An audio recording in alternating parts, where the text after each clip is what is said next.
अनोखी दास्ताने मोहब्बत। वो जानती थी कि वो एक उस्ताद हैं और अपने स्टूडेंट के लिए एक रहनुमाई की हैसियत रखती हैं, ना कि कुछ और। फिर भी मरियम अपने दिल में उठते हुए सवालात और जवाबात का मुमकिन जवाब नहीं दे पा रही थी, और इशारों में कई बार अली को इस बात का यकीन दिला चुकी थी कि वो भी इससे बेइंतहा मोहब्बत करती है, क्योंकि ज़ाहद की मोहब्बत इसके दिल में घर कर रही थी। एक दिन ज़ाहद ने मरियम को एक किताब के बारे में सवाल पूछा।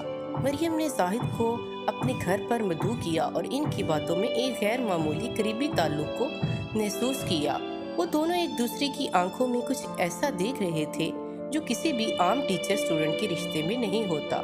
इस लम्हे में मरियम का दिल तेजी से धड़कने लगा और इसे एक एहसास हुआ कि शायद वो इसी कशिश के आगे बेबस हो चुकी है।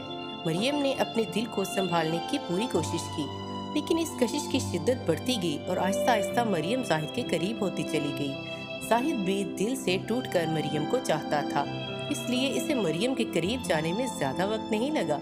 इसने मरियम का हाथ पकड़कर अपने करीब किया और इसके चेहरे पर मुकम्मल नावल पढ़ने के लिए डिस्क्रिप्शन में दिए गए लिंक पर क्लिक करें और इस तरह की मज़ीद सबक-आमूज़ कहानियों, नावल, अफसाने आप बीती के लिए चैनल को फॉलो और दोस्तों के साथ शेयर करना ना भूलें।